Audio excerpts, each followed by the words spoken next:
In its golden age, Hollywood loved to advertise itself as a factory of perfection, where any flaw could be hidden under bright powder and blazing lights. But the deeper we dig, the more we discover a bizarre paradox. The men considered the standard of beauty, the dream figures of an entire generation, often chose to love and marry women who were nowhere near Hollywood's design blueprint. Some leading men married teachers nearly 2 decades older than themselves. Some legends stayed with wives so short that just standing next to them created a visually unbalanced frame. And there were even A-list stars who chose as their life partners women so round, simple, and ordinary that fans mistook them for catering staff on the set. These stories aren't widely known because the press at the time largely buried them to protect the stars' images. That's why today we're going to unlock a long closed door of old Hollywood and step into 6 stories that would have shocked audiences of the time. Hollywood stars who married plain-looking wives. Number 1.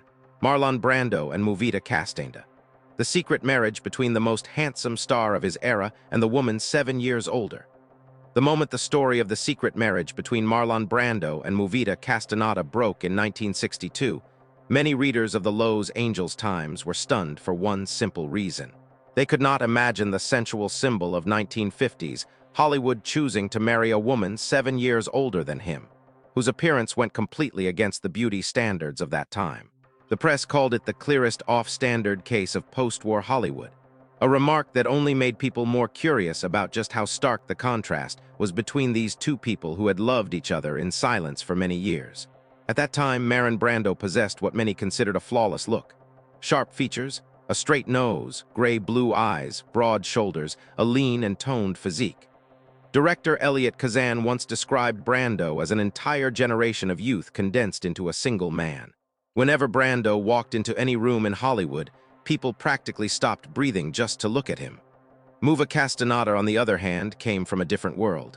She appeared with a solid build, broad shoulders, a large frame, hands roughened by years of stage dancing. Her brown skin glowed under the lights, but by the standards of the day, it was considered too earthy. Her facial features were strong, high cheekbones, a square jaw, deep-set eyes, intense expressions. Some journalists in 1955 described Movita in a half-compliment, half-critique way, saying she had a beauty rooted more in strength than in softness. She had none of Grace Kelly's blonde porcelain elegance, none of Elizabeth Taylor's classic sharpness, and none of the fragile quality Hollywood worshipped at the time. Movita carried a grounded presence, light makeup, simple clothing, making her stand out as different to an audience used to heavily polished faces. The two met in late 1953 when Brando attended a party hosted by director John Huston in Los Angeles. Movita had been invited to perform a Mexican folk dance. In that lively setting, Brando, as usual, became the center of every gaze, while Movita remained calm, seemingly unconcerned by his presence. Some witnesses recalled that it was precisely that calmness that caught Brando's attention. She spoke naturally, without flattery, even talking about unpredictable performance schedules and the small pay in the dance world. Brando was drawn to the life experience in Movita's voice. A friend of his later recounted in Variety that one evening in Bunker Hill, Brando quietly said, "With her, I feel like I can breathe easier." From then on, the two began seeing each other more often, but both kept the relationship quiet. Between 1954 and 1959, Movita appeared next to Brando at a few small events in Los Angeles, but always sat in the back or avoided cameras. A few paparazzi from the Hollywood Citizen News managed to snap photos of the two walking together around Venice Beach, sparking rumors that Brando seemed to be building a private life separate from the limelight. They married quietly in Monterey in 1960 with only a few close friends present. The ceremony was so simple that the Monterey Peninsula Herald gave it just a tiny line on the back page.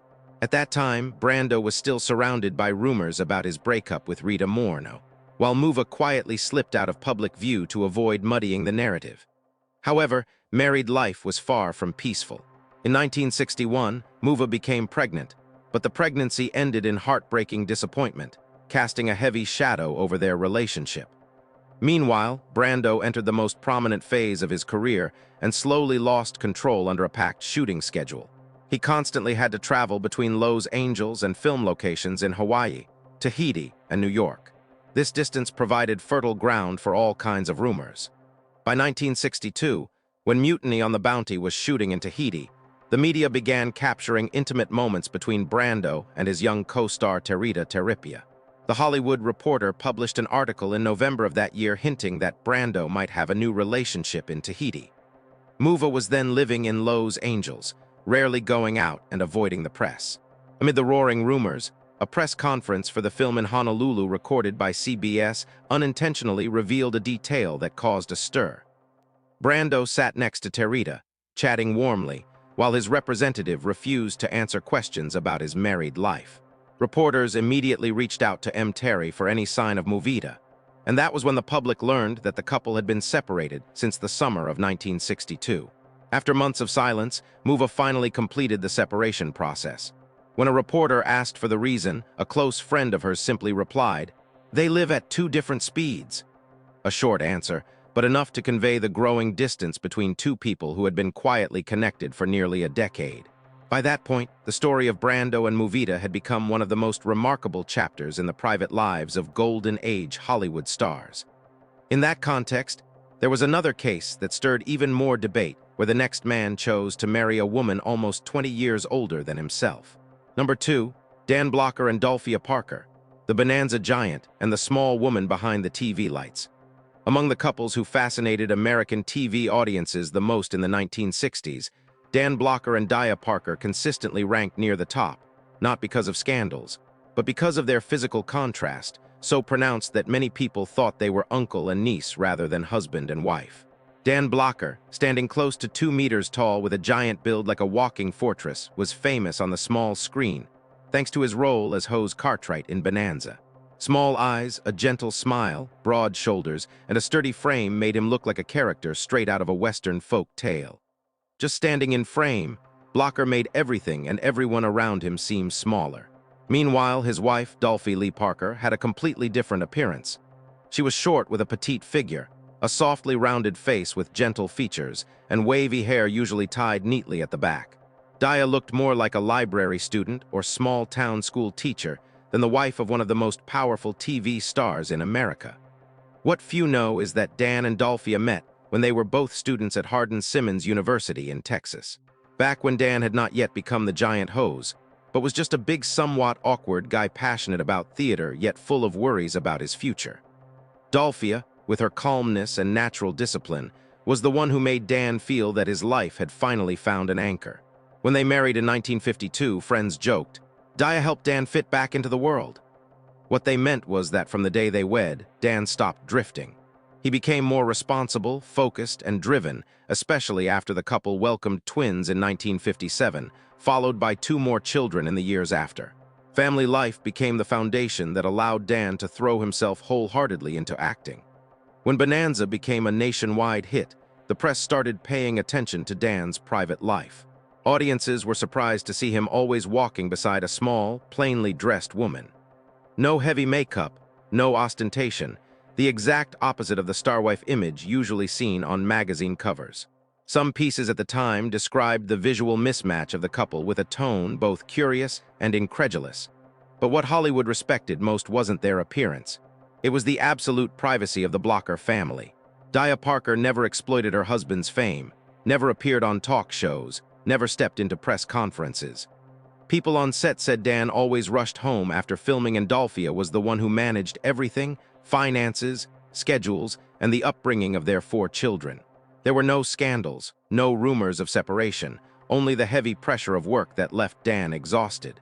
When he died suddenly in 1972, the entire Bonanza crew was stunned. Dia disappeared from public view right after the funeral, retreating to protect her family and her husband's memory. One of the quietest withdrawals in American television history. Even though Dan and Dia's story was so private that Hollywood had nothing left to exploit, global entertainment history still holds another off-standard example that generated much fiercer debate. This time it didn't belong to television, but to music. Number 3, Paul McCartney and Linda Eastman, the handsome Beatle and the woman the public said didn't fit the rock star mold.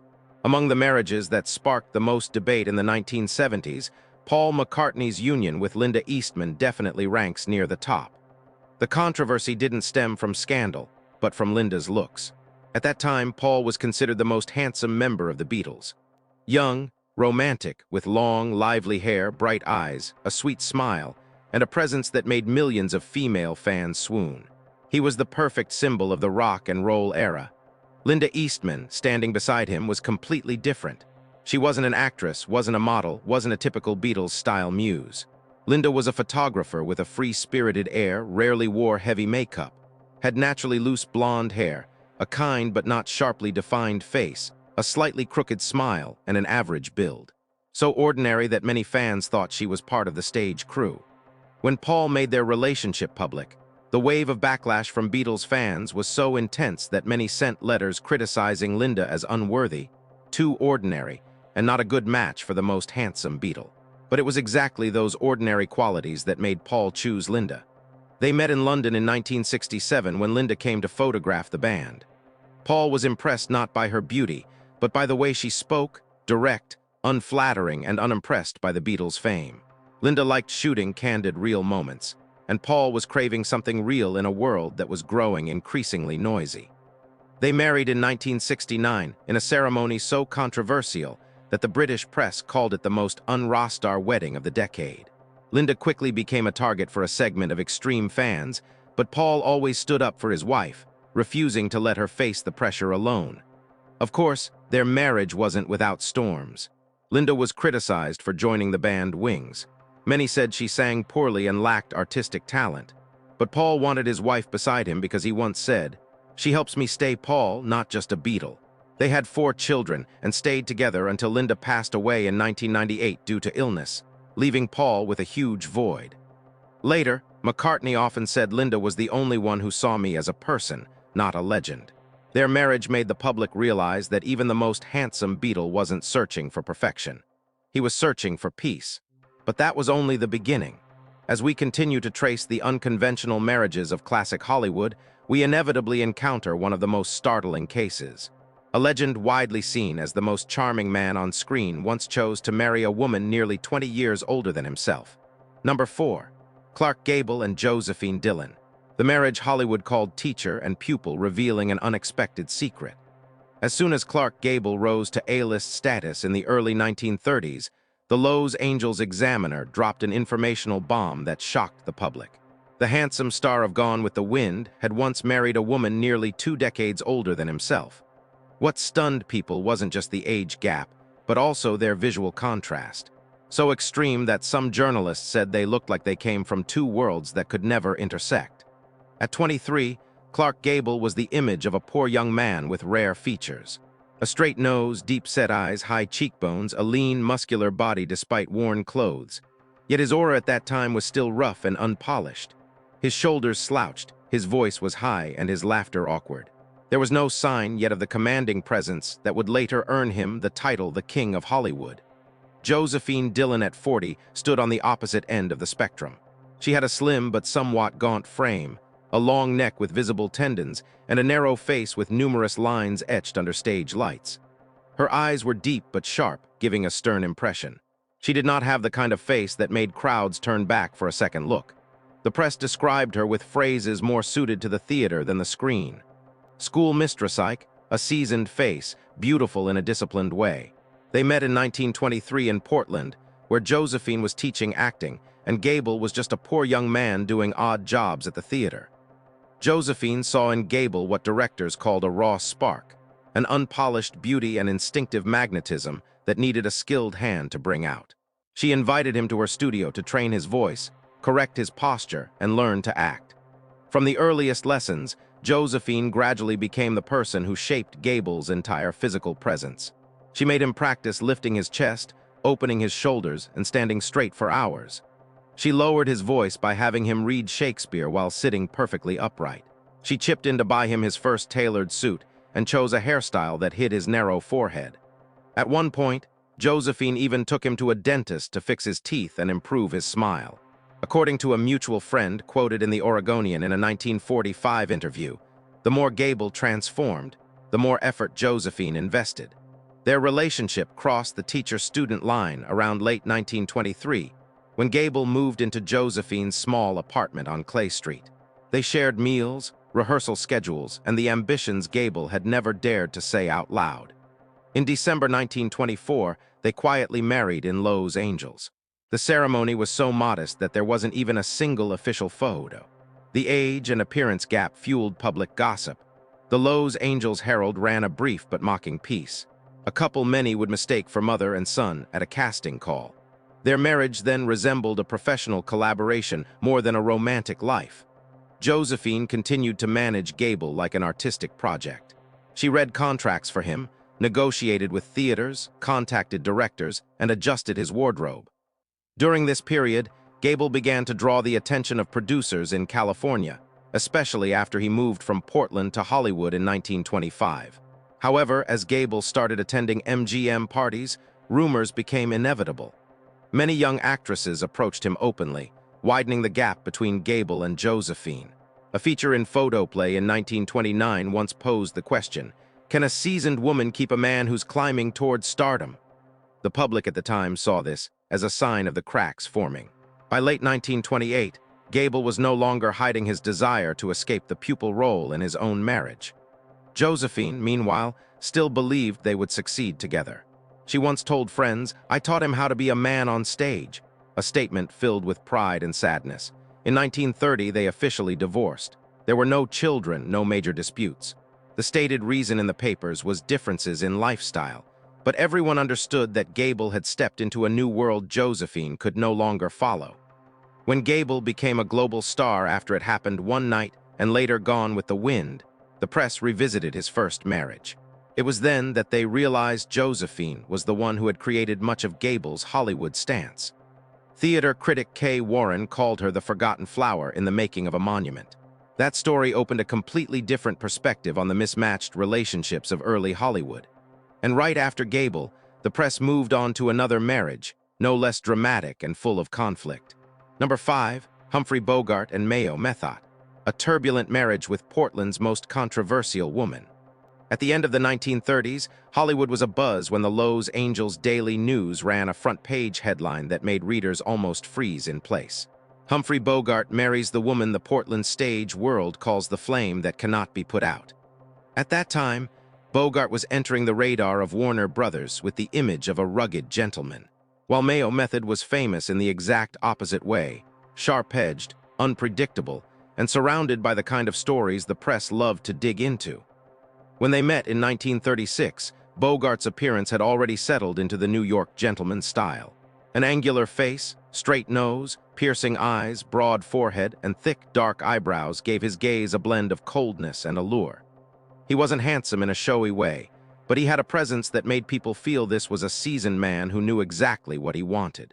Mayo Method stood out in a much more forceful direction.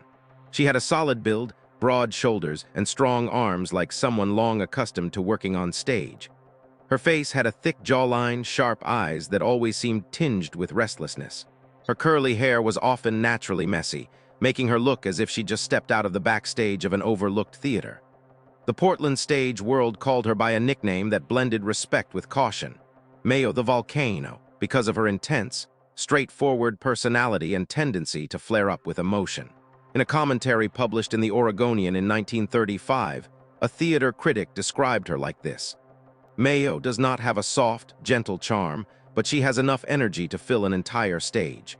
It was precisely that difference that made the public even more curious about why Bogart was drawn to such a powerful figure. They met at a party at the Garden of Allah Hotel on Sunset Boulevard, favorite hangout for actors. Witnesses to that evening recalled Bogart standing quietly in a corner watching Mayo talk with a group of Broadway actors.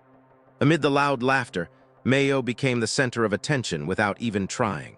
Bogart was drawn to that kind of confidence, the kind that could make men take a step back. Mayo, according to friends, saw in Bogart the unusual reserve of a man who doesn't like to show off. Just a few weeks later, the two of them began appearing together at Hollywood events. From that point, their private lives fell under media scrutiny. In a piece published in May 1937, Hollywood Citizen News even mentioned several heated arguments between them at well-known restaurants in Beverly Hills. One employee at Musso and Frank Grill recalled witnessing such intense tension that the table next to them had to get up and move, a detail that helped rumors spread even faster. Their wedding took place in 1938 in Pasadena. Bogart, who at that point was being seen by Warner Brothers as a promising new face, appeared calm and composed. Mayo, older than him, entered the ceremony looking somewhat tired, but still carrying her familiar fierce determination. The Los Angeles Evening Herald commented that this was a union of two strong personalities that could erupt at any moment. Once they began living together, Mayo's anxieties became increasingly apparent. She frequently showed up at the studio on her own to check on Bogart's work schedule, sometimes appearing suddenly right in the middle of a shoot. These actions quickly became a favorite topic of the tabloid press. In 1940, Movie Mirror ran a long feature describing their marriage as a battle between two people who both believe they are right. Many mutual friends noted that Mayo often felt insecure about how quickly Bogart's fame was rising.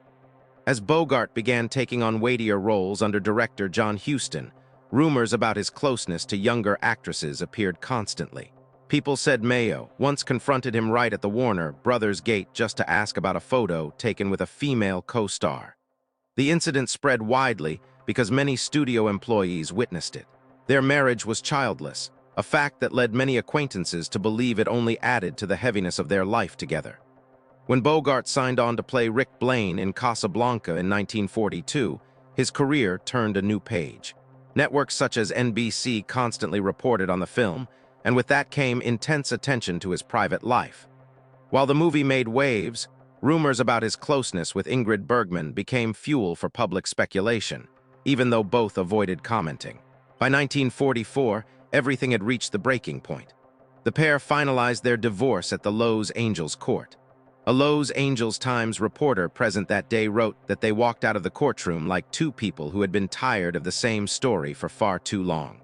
This turbulent marriage became a textbook example of Golden Age Hollywood, where talent and the glare of the spotlight often ran on a completely different track from private life. And right after Bogart and Mayo, another case kept the press talking for years. Number 6. Gary Cooper and Veronica "Rocky" Balfe, Hollywood's most debated choice. At that time, Gary Cooper was considered one of the most attractive men in America. Tall and lanky with a lean, athletic build, broad shoulders, and a clean, elegant face like he'd stepped out of a dress shirt advertisement. In photos taken by photographer George Hurl, Cooper often appeared with a sharply defined nose, deep-set eyes, and a kind of beauty that the camera captured in every slight movement. Hollywood practically regarded him as the model screen god of the 1930s. Rocky Balfe entered the picture as his opposite. She had a long, somewhat hollow face, a large nose, and features that leaned more toward intelligence than allure. Rocky's smiles were usually thin and restrained, giving the impression that the woman in front of you was more likely to read the financial pages than pose on the cover of a fashion magazine. An article in the New York Herald Tribune once described Rocky as beautiful in the way of Manhattan private school girls. A delicate way of saying she didn't fit Hollywood's glamour mold. What attracted even more attention was that Rocky belonged to New York high society. She grew up in a world of strict etiquette, was well educated, and carried herself with quiet poise.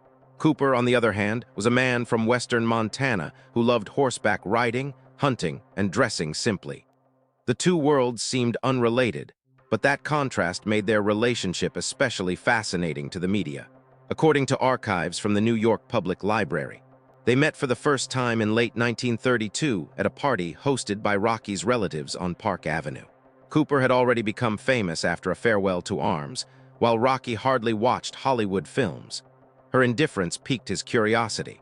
An acquaintance who was present that evening later recounted in a 1954 Life magazine interview that Rocky once said to Cooper, "You look more like someone who should be climbing mountains than making movies." The plain-spoken remark made Cooper laugh and look for more opportunities to see her again. They dated discreetly for nearly a year. Their meetings often took place at a small cafe near the New York Public Library or on late afternoon walks around Central Park. During this period, a few paparazzi noticed Cooper appearing beside a woman who didn't look like a movie star, prompting several papers to begin asking questions about his private life. They married in December 1933 at St. Thomas Church on Fifth Avenue. Hollywood was so surprised that some local papers ran comments that sounded more curious than congratulatory.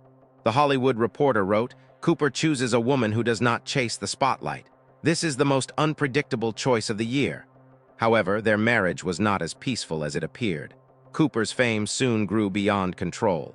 Throughout the 1930s and 1940s, the media frequently reported on alleged romantic links between Cooper and several of his female co-stars. Actress Carole Lombard's name came up in interviews, though nothing was ever confirmed. A 1938 article in the Los Angeles Evening Herald recounted that Rocky appeared at the Paramount lot one afternoon, leading several reporters to speculate she was trying to shield her family from rumors.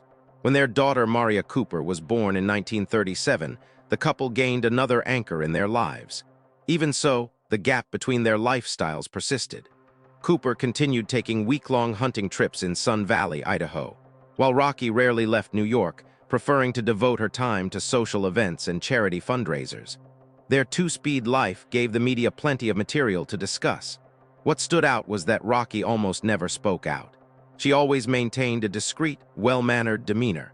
Some journalists dubbed her the most elegantly silent woman in Hollywood. Her way of handling things kept their marriage from exploding into public scandal in stark contrast to many star couples of the time. Despite undercurrents and endless rumors, Cooper and Rocky stayed married until Cooper's death in 1961. Their enduring bond made many critics of the era reconsider a question. Could it be that a top male star needed a calm, steady wife to keep his life in balance?